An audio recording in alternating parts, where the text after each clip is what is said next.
سلام روز باشه ور باشه وانو هویتکم تف باشن سلامتن ایرو ام درنگ کتن و شنازندی از نو هاتم دی ساتش نوه آمده کاری من هنه نها و چی فهم کرده آمریکا جنبور جماعت دوستی ما گراهم جدی نافده همی هاتن انقره جولانی دی بینن وسا همی کتن رازی بنیرن خیره آمریکی چی دیگرن چی دخوازن جه جولانی جه سوریه حقیقتا تنه پترول مسئله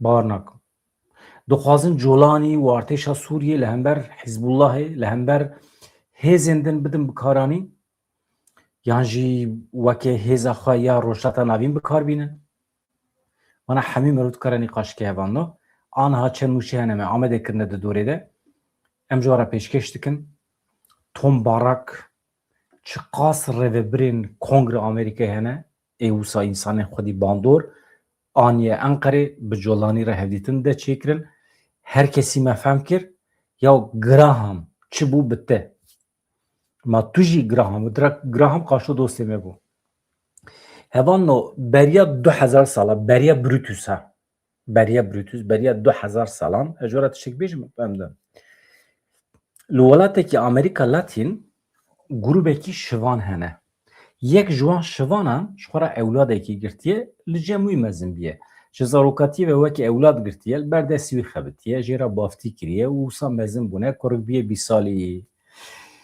کدو امگاوی لسروی کرکی گله کی هه روژه کی بریا 2000 سالان بجن جبرکو مهمه شکسپیر اف توجی بروتوس باور دکم جوی داری گرتیه از مسئله بدومینم اف کوما شوانان yani gavanın باور دکم زمان بری گاوچیلک دهاتم خودی کرن جو پس زیدتر والحاصل وانا دو ناوه هفده شهر دکن همی شوان گاوان تین دور لوی باوی دیگرن او لیدخم باف تاوی بهیزه بقوته لبر خود ده و وردا ویده وان جه بلاف دکه داویه ده tam serkeftena xwe ilan dike her kesî tek dibe li piş ve darekî li nav serî wî dikeve. Şivanê me ew ê bihêz çok dide li erdê dikeve û çawa wisa li piş xwe vedigere çi bibîne kurê xwe dibîne. Yani ew ewladê wî ê ku li cem wî mezin bîye. Yani ne ji wî ye lê weke ewlad girtiye cem xwe mezin kiriye. وقتی که وی اولاد خود بینه دناوان شوان و گاوانان دا وی جلوی خستیه گوتنه کی جدوا درد که به دوی پروچه یعنی ایدی جوی ساعت شونوا معنا برخودان نما چونکه او اولادی که من 20 سالان امک دای کد دای مزین کریه ام بونه دوست ما به هفرا لسر عین سفری خاریه و خاریه هاتیه تبلی وان شوان و گوان خلکیه بیه او جی جبشت المدخه خیانته کی وسا لهمبر خیانته کی وسا ایدی زمان دسکنه زمان لال دبه گوتن دقدن ایجا نها ایمه کرده ما پر خیانت دیدم ما خیانت نفخایی دیدم ما جهوال خواه خیانت کار دیدم ما جملتی خواه جناوا ملتی ما خیانت کار دیدم جه دوستی ما خیانت کار دیدم دوستی ما ای آمریکی ای اوروپی ای روشلات ناوین لولات عربان لباکو روشلات سوریه نبیجم روژاوا باکو روشلات سوریه ما پر خیانت کار دیدم میناوی کوره که 20 سالی جه پش فالسری مدان ام و گریان او انسانی که مبوان را لسر عینی سفری خوارن و خواری اون و دمی ام دو بیجم پروچه ایجا گراهم پر لدورا مچوهات گوت کس نکاره ایرش کردان بکه کرد انسان قدیم ای روشلات نوینن انسان برخودیرن جبو مال هم بردایش شر کرنه و ام پاراستنه ملت اروپا امریکای پاراستیه جمان چته daviye de te bivan çeteyan ra rudine dora masê ja Graham me jî di nav de ye. Îja va çîroka mesela me 2000 sal berê ya Latin Amerikayê min ji bo Graham got. Ê din hele dîsa Tirk dibe neyse.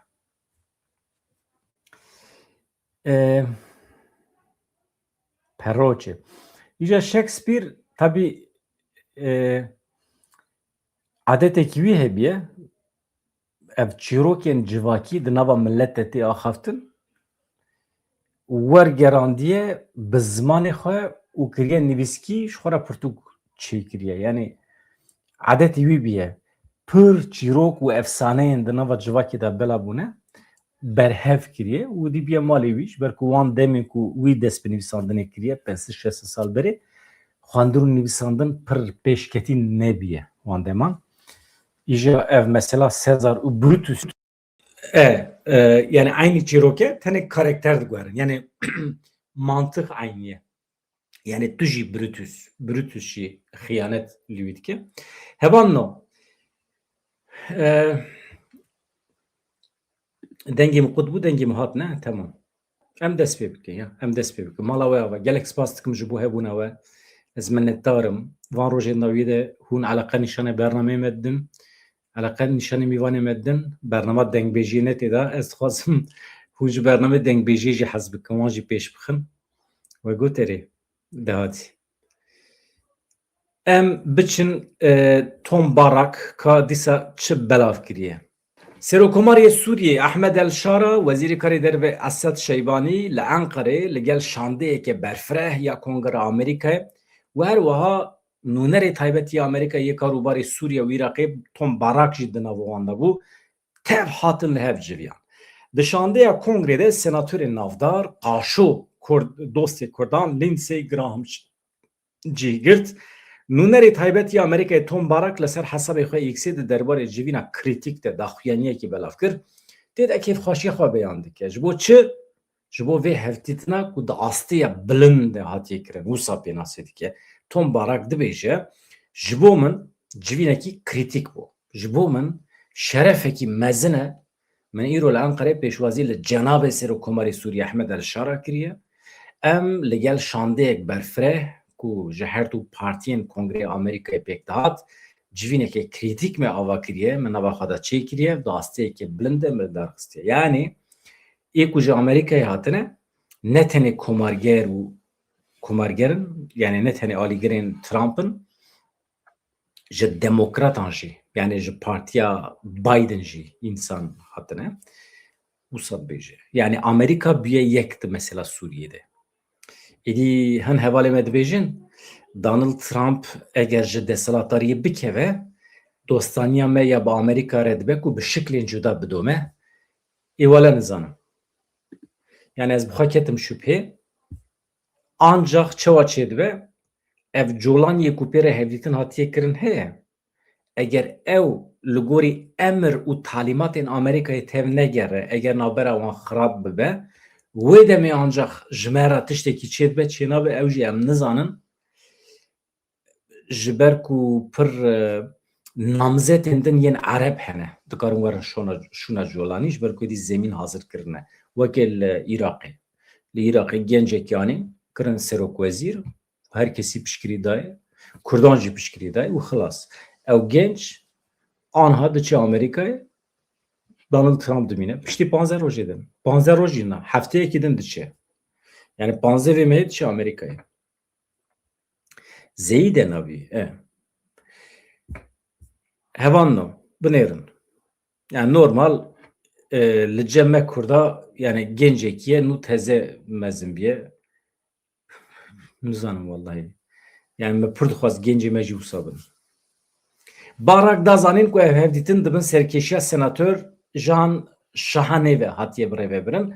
Di şandê de senatörên wekê Chris Coons, Mike Rounds, Dick Durbin, Lindsey Graham û endamê senatoyê Michael Turner cih girt. Sûriye di xala navendî de ye. Tom Barak destnîşan kir ku ev hevdîtin teqeziyê li ser giringiya krîtîk ya Sûriye dike ku di nava li vû tevgerên Aloz û Bilez ên yek ji herêmên herî tevlihevê cîhanê de ye. Di navenda giringiyê de ye.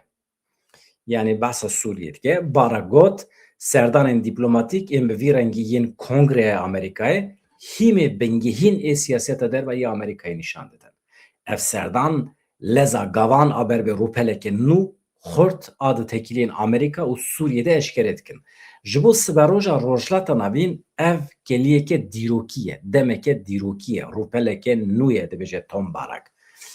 Wekî din diyar dike ku ev rûpela nû wê li ser bingeha baweriya dualî berjewendiyên stratejîk yên hevbeş girêdana her du aliyan ji bo aramiya demdirêj a rojhilata navîn herêmê were ava kirin. Tom Barak gotinekî balkêş dibêje di dawiya beyanata xwe ya di X'ê de vê keliyê giraniyeke dîrokî ava kiriye. Yani ev keliya ku em di nav da ne ji bo wan jî sürece pêvajoye xwedî taybetmendiyên dîrokî ye. Êdî çi ye dîrokî ya nizam ji bo wan ew rola navendî ya Sûriyê ya di şekildana paşa roja rojhilata navîn de bi vî awayî derdixe pêş. Yani ev dema ku em tê de ne rola Sûriyê ya di pêşxistina rojhilata navîn de derdixe pêş. Gelo çi ye? Rola navendî, rola merkezî ya Sûriyê di şekildana rojhilata navîn de çi ye? Divê merov wî li kolîn bike. Sûriye kîloyê wî çi ye? Ahmed El Şara û artêşa Ahmed El Şara giraniya wan çi ye? Bi kîjan mantalîteyê dikarin qedera rojhilata navîn biguherînin. Ne acêb e. Ne acêb e. Hakikaten acêb e. Ha, tê wê manê ne demokrasiya Sûriye heye pêdivî Amerîkayê bi demokrasiya Sûriye heye? Na. Çünkü Amerika dibêje çi bikim ez dikim. Ez tenê însanan weke maşa bikartînim. Ha. Muhakkak şer e. Çünkü Tom Barak dibêje ji bo ku em bikaribin şekil bidin rojhilata navîn rolekî pir mühim a Sûriyê heye a Ahmed El Şara heye. Hakikaten em merak dikin ya. Rola Ahmed El Şara çi ye ya? Bi kîjan aliyê xwe dikare şekil bide rojhilata navîn ya? Merak dikim ya. Ya insan acêbin ya. Ya Tom Barak bela me da ya. Bûyî mantalîteya xwe ya pûj di xizmeta dewleta Tirkiyeyê. Acêb. Acêb. Yani merû şoq dibe hevan min. Yani hevoka wî ye dawî yani.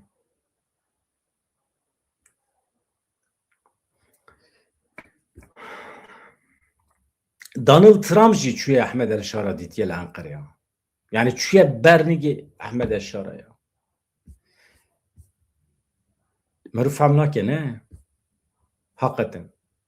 Ka binêre ez fotoğrafî bînim. Ka binêrin. Ez fotoğrafê evê bînim.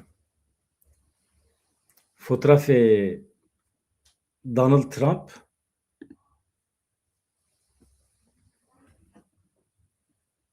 û Ahmed El Şara. Ya Donald Trump hê jî dibêje em ê li Îranê bidin nizam çi ya acêb însanin vana. Hevan binêrin. Em îro ji xwe re xweş şîrove bikin. Qet merak nekin. Binêrin. Ahmed El Şara Donald Trump çi ji hev dixwazin? Kî çi ji kî dixwaze? Donald Trump di çarçoveya lûtkeya sî û şeşemîn ya serokê NATOyê li Enqereyê li koşka Beştepe ya Serokkomarê Tirkiye bi Ahmed El Şara re civiya. Ahmed El Şara wekî mîvanê taybetî lûtkeyê li Enqereyê bû. Binêrin civîna NATOyê ne? Welatên endamên NATOyê ji xwe hemî kifşê ne, welatên Ewropayê ne, Amerîkayê di nav da. Çi eleqayî bi Sûriyê heye? Çi eleqayî bi Ahmed El Şara heye? Di çin Sûriyê wana digidin tînin tevlî civînê dikin. Bêre hevdîtin dizin çêkirin. Yani acayip rewşekî heye digere normal Sûriye heta niha tu eleqayî bi NATOyê tune bû hatta di bloka dij NATOyê de cih digir ji ber ku hevalbendê mandaya Rusyayê bû. Ya. Ahmed El Şara wekî mîvanê taybet di wê civîna bilind ya li Enqereyê de bû, civîna NATOyê de. Serokê Amerîkayê Donald Trump piştî hevdîtinê di civîna hevpariya çapemeniyê de axivî li ser pêşketinê li Sûriyê hin analîz kirin. Trump pesnê rêveberiya Ahmed El Şara da. Çawa pesnê Ahmed El Şara û rêveberiya wê didî? Dide. em bikarê Ehmed El Şara li Sûriyê gelekî serbilindin. Trump işaret bi guherîna siyaseta Amerîkaya li beramberî Sûriyê kir û got Sûriye ji lîsteya welatên ku piştgiriyê didin terorê em ê derbixin. Tamam? Guherîna siyaseta Amerîkaya li hember Sûriyê çêbiye. Tamam. Donald Trump diyar kir ku herkes rêzê li Ehmed El Şara digire, Sûriye êdî aramtir e. Îro li Helebê şivanan li hev xistiye 3 kes hatine kuştin. Balawelê her roj roja ku kuştin û êrişkirin û teqîn tune be ew roj tune ye li Sûriye. Her roj behsa kîja aramiyê dike. Wana hemî derewînin ya. Serokê Amerîkayê Donald Trump derewa dike, rol dike, bêhurmetî dike, alçaqî dike. û dünya alemê dixapîne Donald Trump.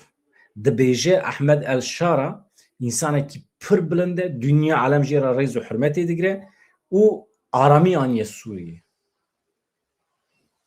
İnsanên me hêjî di destê wan da dîl û êsîrin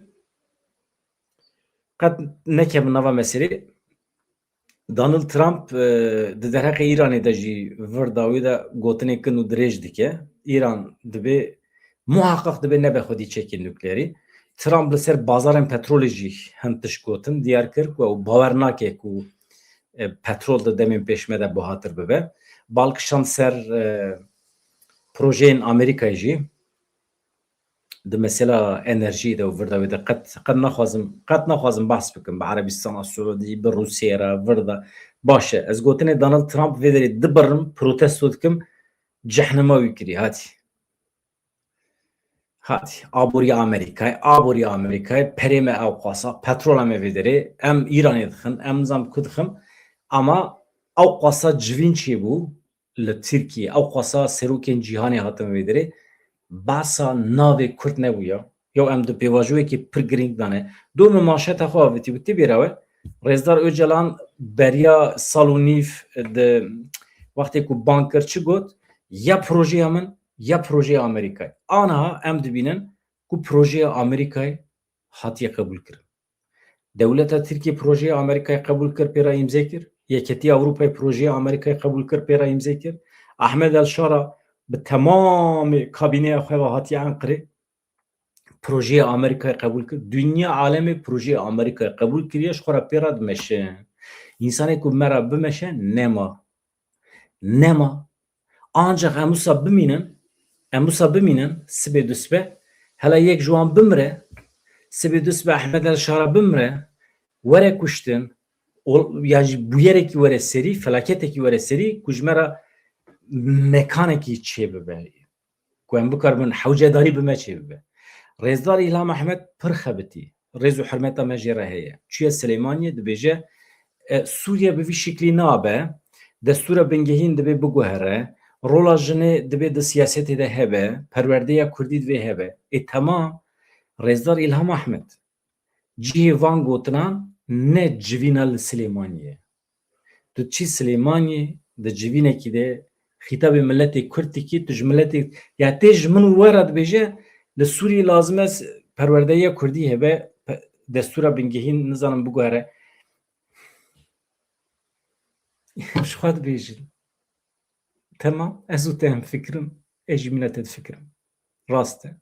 Ku em çi bikin? Cihê van gotinan ne civînê nava Kurdan e.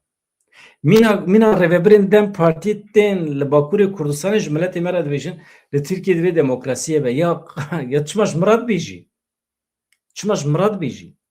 Cihê van gotinan li Sûriyê li ser maseyê normal cenabê te Rêzdar İlham Ehmed, Mazlûm Ebdî êdin cihê we li dora maseyê her roj divê hûn ev dîtin çê bikin bi van derdorên Şamê re hûn destê xwe li masê bixin hêzekî we quwetekî we ya tehdîtê hebe ew jî milletê we li piş we be rêxistinskirî be.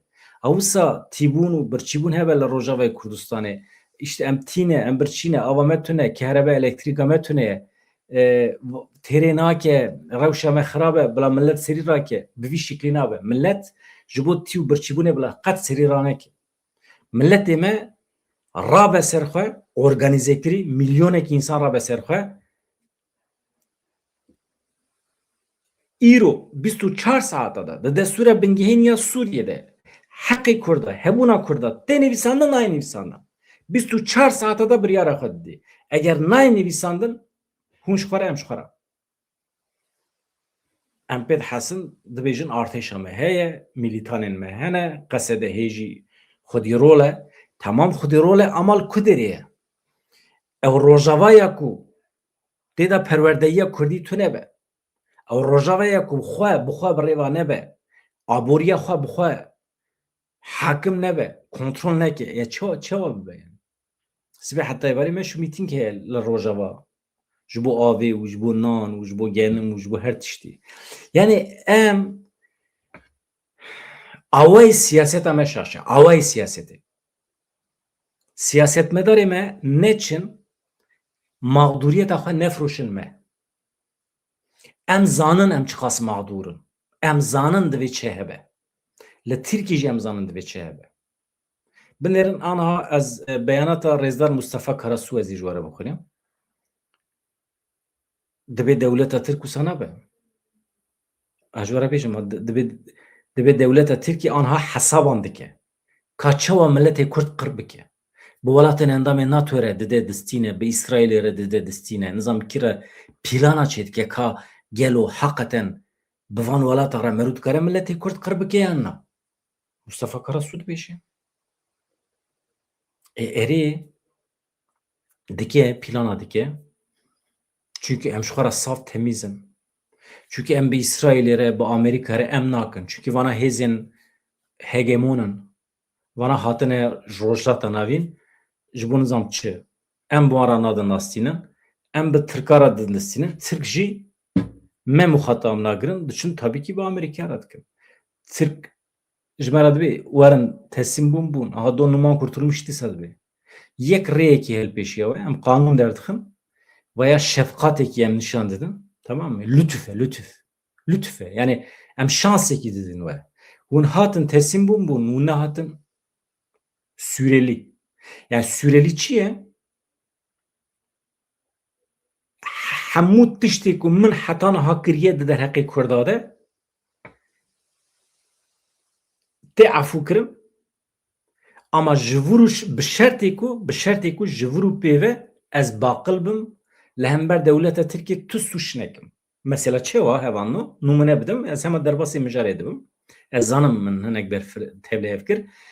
Mesela em bêjin salekî ez YouTube çê dikim li gorî qanûnên dewleta Tirkiye ez ketime nava hin sûçan. Çima heqaret li wan dikim ya heqaret tune ya rastiya wan dibêjim behsa heqê Kurda dikim filan filan li gorî qanûnên dewleta Tirkiye tiştek ku ez di nav da me sûç e. Dewleta Tirkiye şans dide min. Dibêje hemû tiştê tu kirine heta îro ez hemiya jê dibim sîl dikim bi şertê ku ji îro şiva tu baqil bî. YouTube çêkî çêke ama mîna zarê me çêke. Mîna rojnamegerê me çêke. Serokkomarê Tirkiye bi rêz Recep Tayyip Erdoğan çû filan derê gulekî girt, çiçekekî girt. Xwezaya Tirkiye geş dibe. Nizam çi dibe? Endamê meclisê çû gab barê festîvalekî çêbû. Festîvalê de dîlan girtin. Behsa biratiya milletan kir. Soft, light û nizam çi? Ez ji xwe re YouTube'a xwe çêkim ez jî muhteber dibim li ber çavê dewleta Tirkiye. Tu cezayekî li hember min çênabe pir rehet dikarim herim geşt û seyranê û bigerim. Reklaman digirim. Rewşa me pir baş dibe. Çünkü kanalekî 20,000 30,000 were temaşe kirin û light be, soft be. Nekeve nava meseleyên siyasî, daw mav. Pir reklama jî. Lê mirovahîl kuma milletê Kurd li me kî radibe li ser pişta milletê Kurd siyasetê dike, qezencê dike, aboriyê dike, xwe ihya dike, nizam çi dike. Îşe em jî rabin wî bikin. Çi dibe? Veya bêwîcdanî ye. Nabe. Yani ji ber vê yekê ew urf û adetê fedakariyê ku di nava Kurda de bicih bûye ku bi tevgera me çîbû, tevgera azadiyê çîbû ew fedakarî. canê xwe feda kirin, ruhê xwe feda kirin, çavê xwe, nîyo her tiştê xwe feda kirin. Ew fedakarî divê di nava civaka Kurd de wekî adet bidome. Zirar negêje wî. Menfaetperestî suç e. İnsanê ku di nava rêxistinê de wextê behsa kursiyê xwe kir, behsa meqamê xwe kir, suç e. Li ser pişta şehîdan tê kirin. Evan ez bidomînim, ez zanim. Ji min re nebêjin, ez zanim min belav kiriye, ez hema zû zû bixwînim. Tiştekî Donald Trump bes e. Donald Trump tiştekî wî naxwînim, cehnema wî kiriye. İnsanekî adî ye. Adî li Rojavayê Kurdistanê di şûna normal da, asayî da tê bikaranîn. Mesela dibêje va tiştekî adî ye, yani tiştekî normal e. Îja li cem Bakurê Kurdistanê adî mîna ku tu bibêjî kîja manê de me wî dikire bêje? Yani sexte. İnsanekî sextekar e yani, dê manê de. Macron çûye Sûriye çi kiriye? Serokê Fransa Emmanuel Macron di gera xwe ya li Sûriyê bi serokê hikûmeta Vegihêz Ehmed el-Şara re gelek peyman imzêkirine. Yek ji wan peymanan jî daxuyaniya niyetê bû. Tê de 51 milyon euro mal û milkê Rifat Esad dewrê Sûriyê tê kirin. Baş e? Herkes li gorî xwe diçe bi van Sûriyeriyê re menfaetê xwe digere. Ama em jî diçin Kurdara niha Rifat Esad ji hêla dadweriya Fransayê ve perî wî hatibû desteserkirin 51 milyon euro. Fransa van 51 milyonan li Sûriyê ve digerîne. Serokê Fransayê Emmanuel Macron di serdana xwe Sûriyê bi vê hevdîtina xwe bû yekem serokê Ewropî ku ji dema hilweşîna Beşar Esad ji desthilatdariyê ve serdana Sûriyê dike. Di derbarê serdana xwe de Macron da zanîn ku ew hatiye da ku piştgiriya Fransayê ji gelê Sûriyê re diyar bike. Li kêleka wî jî Macron li gel serokê hikûmeta Vegihêz Ehmed el-Şara re civiya. Di vê civînê de çend peymanên hevkariyê hatin îmzêkirin li ser xurtkirina hevkariya aborî ya di navbera her du dewletan de nîqaş kirin. Bi gotina wan ev xebat wê tenê bi Fransa Sûriyê re sînordar nebe, yan jî sînordar be.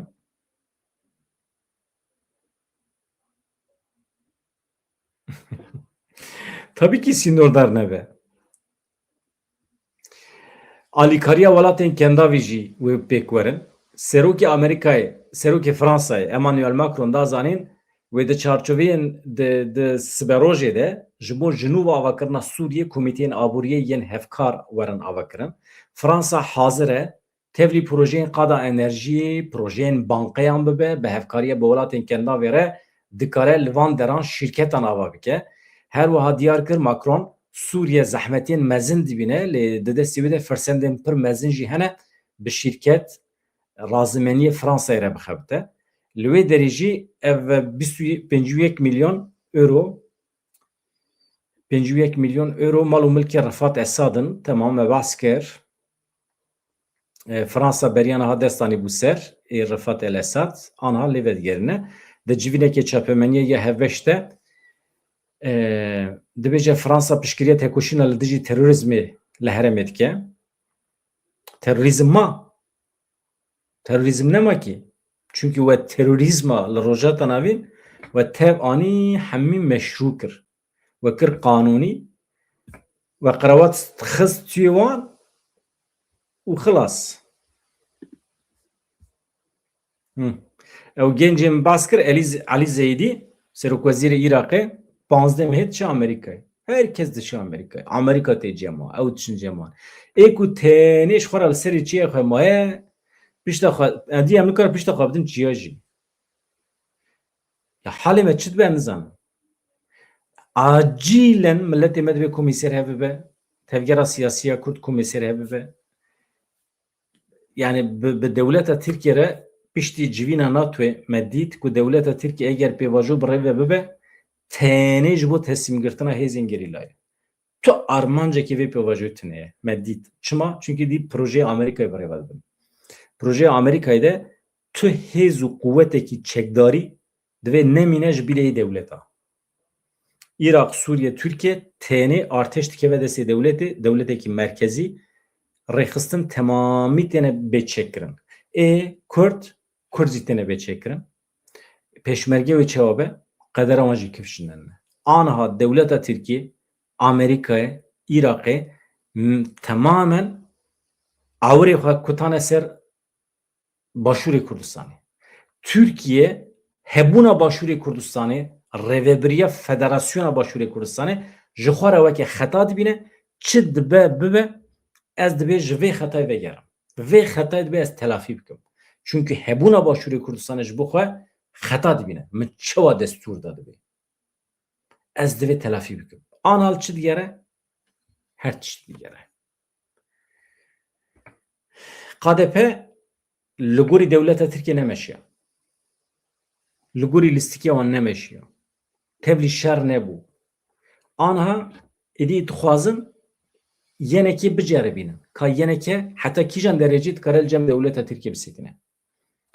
Eger ji destê devleta Tirkiye were wana her duya berdide hev ji ber ku menfaetên her duya anha dikarin li dijî hev bin. Mesela kir nekir ev 10 salan KDP li dijî PKK nikarû bide şerkirin. Ez di nav da min 10 sal di nav da me. Nava weke nûçevan yani weke pêşkeşvanê televizyonê. Pır mücadele kir devleta Tirkiye. Ama bi rêya çekdarî PDK tevlî şer nekir. Nikarîbû. Çünkü PDK Rezdar Mesut Barzanî son dixwaribû. Şerê bira ku jî deftera wî qapatdik. Xlas. Çû. Şerê bira ku jî nema. Ji aniha ji ber ku KDP li hember PKK nekarî bide şerkirin, îja anha li hember yenekê diceribînin. Ka yenekê û PDK çawa bidin şerkirin. Her du şer bikin Başûrê Kurdistanê çûyî. Çû. Wî rojê mîvanê min Remezan Kerîm digo li gorî sîstema siyasî ya Iraqê ji bo ku sîstema federasyon çêbe dibe sê herem hebin ku yek bin. Weke Duhok, Hewlêr, Silêmanî. Eger sê herem ne yek bin, tenê du bin, sîstema federasyonê dikeve. Iraq dibe merkezî. Heqê wan heye wisa.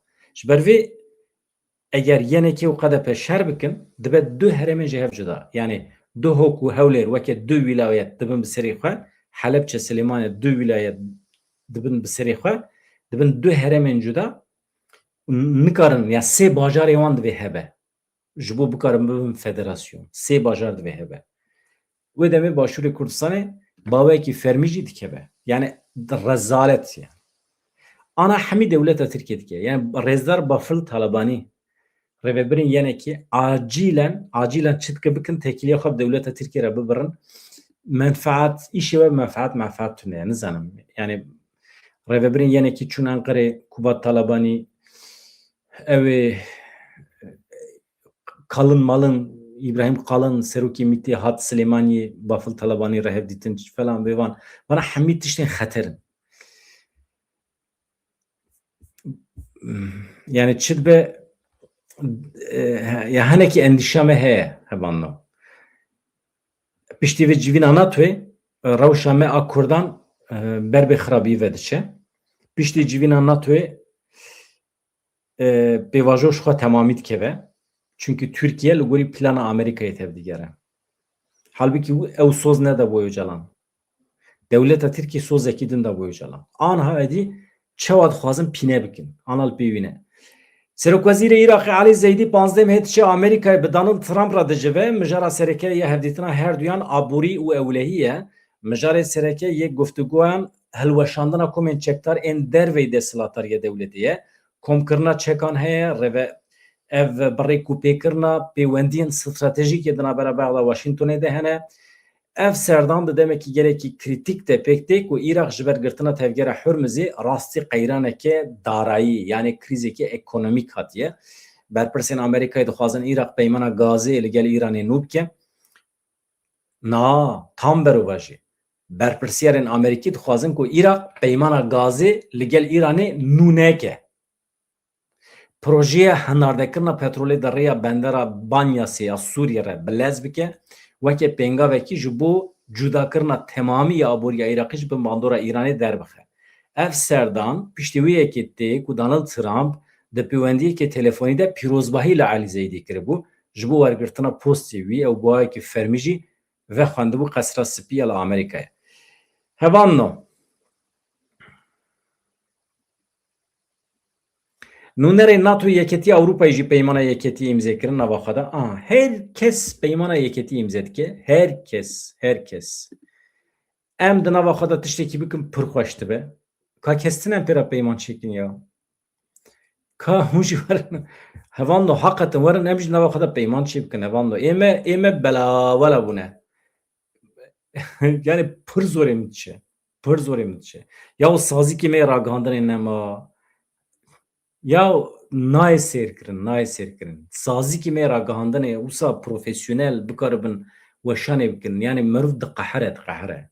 Merv acizdi be ha. Pişti 30 sal tecrübeyan millete medve neketa verevşi ya. Neketa verevşi. Yani ki millete meani verevşi حساب جناده یا دروژه یکم یا لوتکیا 36 یا ناتو ده کل انقره هات لداخستن نونری ناتو نونری یکتی اروپای ده داخویانی خوده پیمان یکتی دان سروکین جهانی ev serokên cîhanê ku em bas dikin ji bo lûtkiya NATOyê li Enqereyê bûn piştî rojekî ji trafîka dîplomâtîk a dagirtî rûniştinên krîtîk li Beştepe kombûn.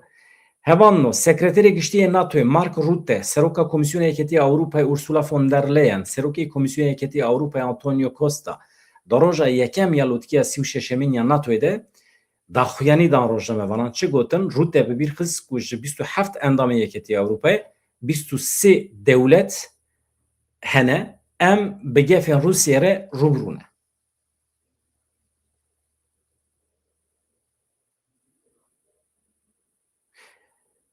Mesela 27 endamê Yeketiya Avrupayê hene 23 ji wan endamê NATOyê ne. Em hemî têne tehdîtkirin ji aliyê Rusyê re. Em dizanin ku Rusya bi Koreya Bakur, Çîn, İranê re di nava hev de dixebitin, bi hev re dixebitin. Em ew qas nesafin dibêje. Zeka binêrin, zekayî binêrin. Em nesafin Çîn, İran, Rusya bi hev re dixebitin tevê Koreya Bakur. Allah. Ji bo vîya zanîbî îcab dike pir baqil bî. Yo. Hakikaten ya. Nizanim merû na vana dünyayê jî bi rêva dibin. Merû nikare ji wana re bêje gerî zekalî jî. Merû nikare ji wan re tiştekî bêje çünkü jinik rabe ji me re bêje ya arkadaş li zeka xwe binêrin, halê we binêrin, qet federasyonekî we tune, kantonekî we tune, qet ziqûmekî we tune. Hûn bi vî halê xwe perîşan îje ji me re dibin gerî zekalî.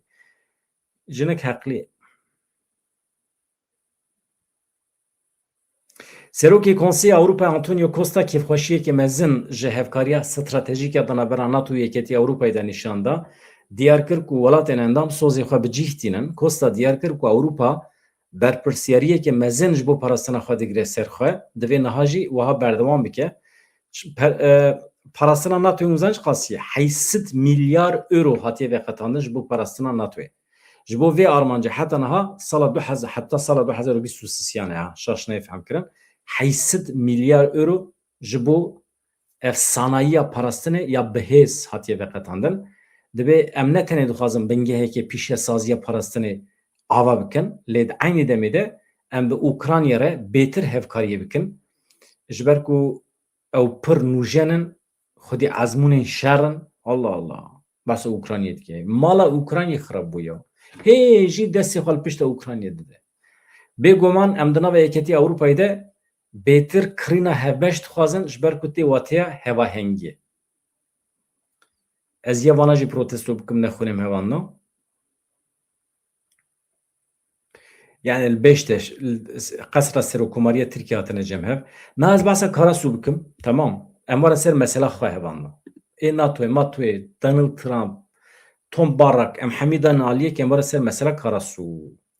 Binêrin. Ez fotoğrafê Karasu bînim ser ekranê. Ka çi dibêje?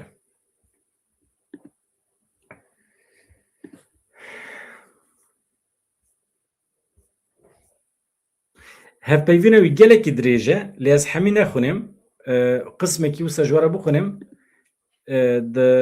Di her min di Anheyê de heye. de hema wala de Rûdawê de jî heye. Di her derê de hatiye weşandin.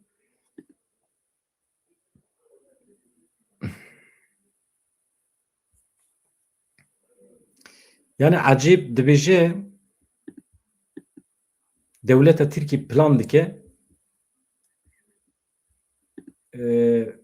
me qir bike. Plan kiriye yani. Bi NATO'ya re. Bi welatê din re. Ne? Ecêb e. Endamê Konseya Revebira Kecekî Mustafa Karasu di derbarê zagona çerçeve ew qanûna ku anha herkes li bendiye li meclisê derkeve jê re dibêjin qanûna çerçeve. Ji ber ku nêzê du mehin hevdîtin bi Abdullah Öcalan re nayê kirin, hin nirxandin kirin. Nirxandina Mustafa Karasu bi vî rengî ye. Em tenê kurteberiya vê pêşnûmeyê hîn bûn. Kurteberî çi ye ya? Yani dibe em demekî kin beriya vê pêşnûmeyê em hîn bûn.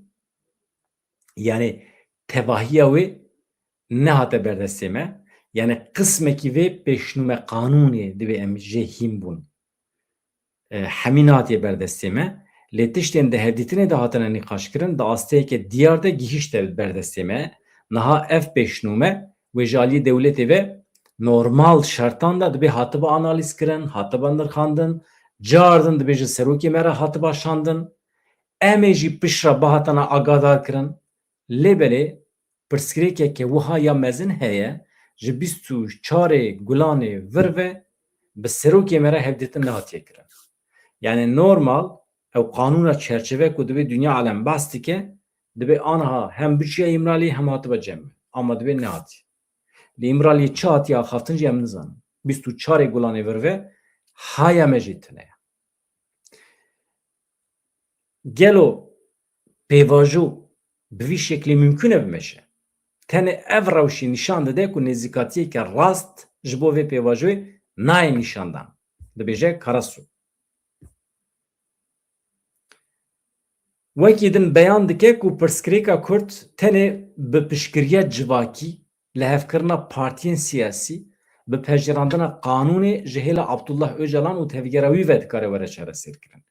û dubarê kir ku pirsgirêk bi gotina êwele min kir qediya qebûl dikî nakî kêfa te ye bi vî şeklî çareser nabe. Na. Tamam. Yani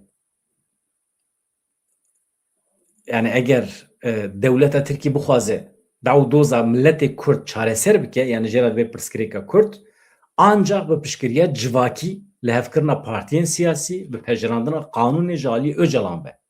Heta Öcalan qanûnê erêneke filan civak mesela Kurd hal nabe. Ama Rêzdar Mustafa Karasu niyeta dewleta Tirkiyê ku dawa Kurd safî bike çawa ku em dixwazin ew niyeta wî tune ye. Me niyeta dewleta Tirkiyê ew e ev ji bo wan pirsgirêka Kurd bi asîmilasyonê çareser bike. Çareser bû ne bû te sürgün dike.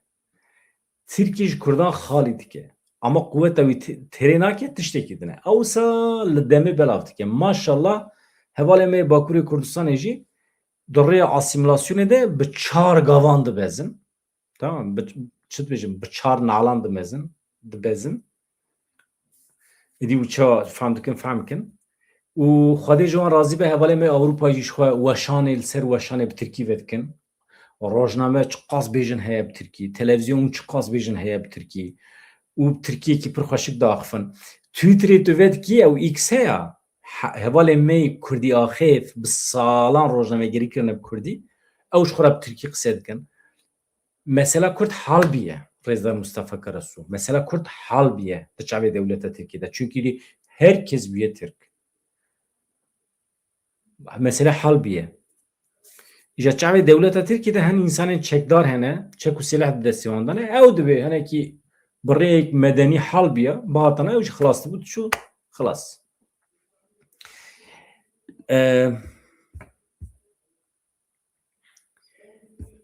Ser mesela Kurd, pirsgirêka Kurd çend gotinên min hene dawiyê de eger were bîra min ez ê ji we re bêjim. Mustafa Karasu da zanîn ku dewlet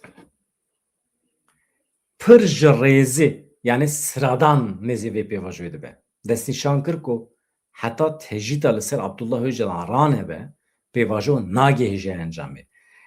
Tekeldarê civîna NATOyê jî Karasu got Tirkiye hîn jî bi bazarkirina xwe heta bi girêdana bi Amerîka İsraîlê re hesaban dike ka çawa dikare siyaseta xwe ya qirkirinê li hember Kurdan bidomîne. Ve gotina Rêzdar Mustafa Karasu'ya ye. Yani devleta Tirkiye xwe bazar dike.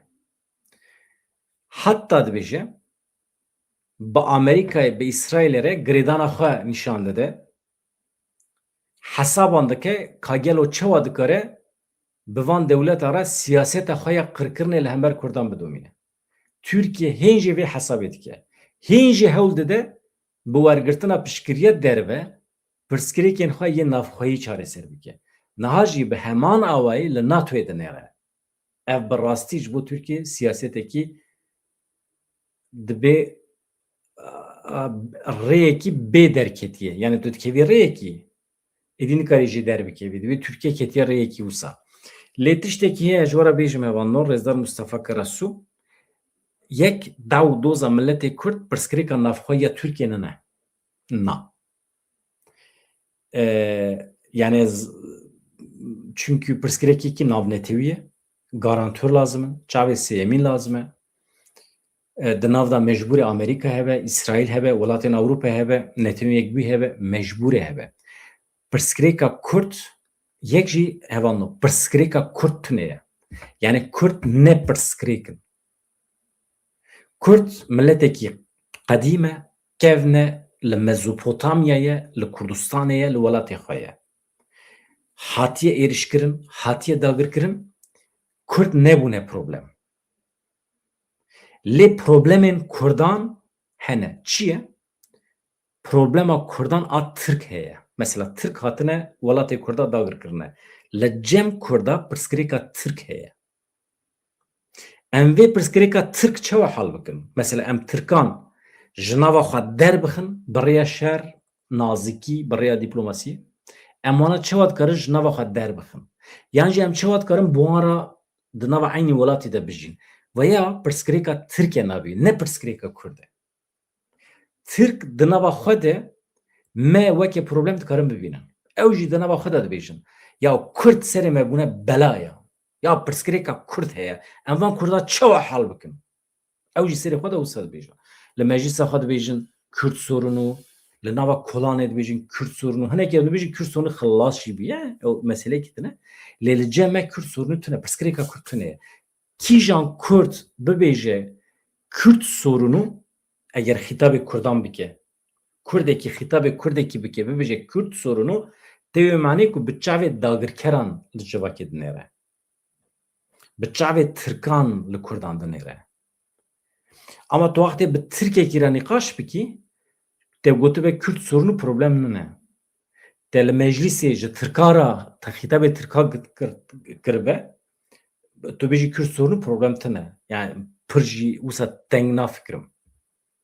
Lê Kurdekî wextê hitabê civaka Kurd dike, ew Kürt sorunu ne. Türk sorunu ye. Li Sûriyê Arab sorunu heye. Pirsgirêka Arab heye li Rojavayê Kurdistanê. Pirsgirêka Kurd tune. Kurd ji bo xwe çawa dikare be pirsgirêka? Ne mümkün e yani. Ji ber vê pirsgirêka dagirkeriya Tirk em çawa dikare hal bikin. Gelo em Tirkan nava xwe de qebûl bikin, em bibin bira rêyekî ye. Yan em bi şiklekî din hal bikin. Yani em ji hev cihê bibin. Ew jî rêbazekî ye. Tamam. Mesele bi vî awe. Di demin di rojên pêş me de civîna NATOyê anha bi dawî dibe em binêrin rêveberên dewleta Tirkiye, Dewlet Bahçeli, Tayyip Erdoğan wê çi bibêjin. Ew ê dîsa ji jor ve wisa li Kurdan binêrin piçûk bibînin. Em qanûn derdixin, hûn hatin teslîm bûn û nehatin pêvajo bi dawî dibe. Yani pêvajoya qanûnê. Çünkü salekî, herî zêde salekî dem danîne ji bo qanûnê. Nava salekî de hûn hatin û nehatin ادی هون شانس خواهان داد کن شانس وی داویه جمرات بیشه